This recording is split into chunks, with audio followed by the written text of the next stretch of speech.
Olá, em continuidade à nossa série TCC Sem Angústia, hoje nós iremos falar a respeito do desenvolvimento do texto. Isto porque, ordinariamente, TCCs são apresentados às universidades, aos cursos, no formato de monografia ou ainda no formato de artigo científico. Então, por conta disso, a elaboração do texto, seja da monografia, seja do trabalho científico ou de relatório de pesquisa, exige um criterioso cuidado na própria elaboração desse documento, desse texto que você vai explanar as suas ideias a respeito de um determinado assunto. Então, diante disso, a primeira observação que destaco é a seguinte: não comece pela introdução. Eu vou repetir. Não comece, jamais inicie o seu trabalho de pesquisa pela introdução.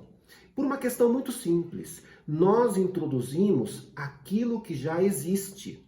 Não há nenhum sentido você, pesquisador, iniciar uma composição do seu texto, um trecho do seu trabalho, que exige que você conte qual foi o resultado, ou pelo menos, se não o resultado, quais foram os passos da pesquisa que você já construiu. Então, diante disso, tanto a introdução, bem como a conclusão, são elementos a serem elaborados após a conclusão do trabalho.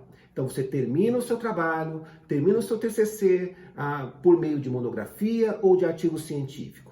Após esse término, você relaxa um pouco e faz uma leitura de todo o seu trabalho, já com o objetivo dessa leitura derradeira, você elaborará a sua introdução, bem como a conclusão do seu texto. Isso porque conclusão e introdução são duas partes do seu trabalho intimamente interligadas. Então é muito interessante que você elabore as duas no mesmo instante, no mesmo dia, na mesma semana e por aí vai. Outra questão que quero aqui deixar a todos que entendo muito importante. Quando você estiver prestes a elaborar o seu texto ou já em fase de elaboração do seu texto, procure absorver o domínio do tema relacionado ao seu trabalho.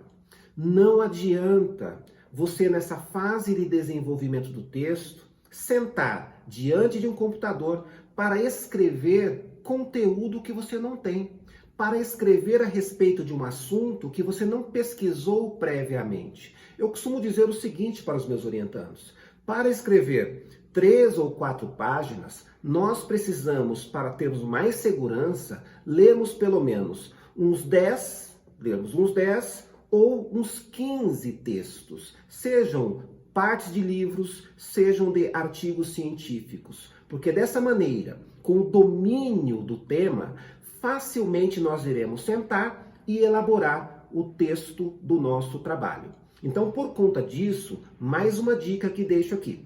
Quando você for elaborar o seu trabalho, procure se concentrar no capítulo que você vai escrever.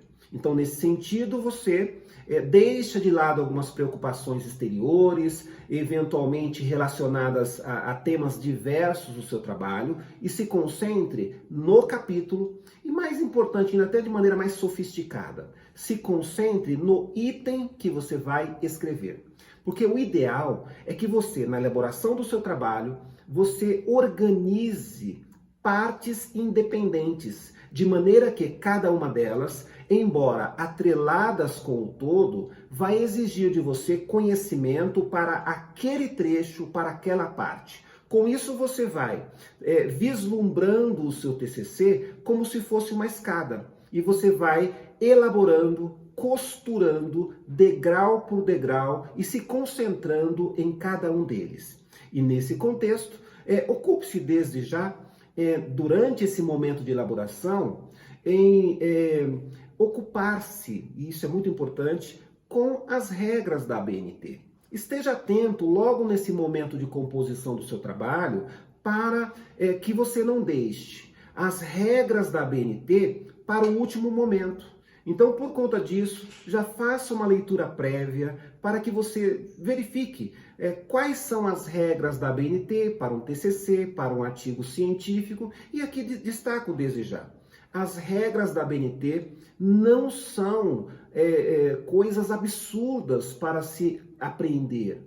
Nada disso. São regras que, uma vez que você aprende, você vai repetindo quase que de maneira automática. Então, nesse contexto, não transforme as regras da ABNT no obstáculo da sua pesquisa. As regras da ABNT devem ser estruturadas e consideradas ao seu favor. Então, diante disso, ficam estas observações. Até o nosso próximo vídeo e bom trabalho!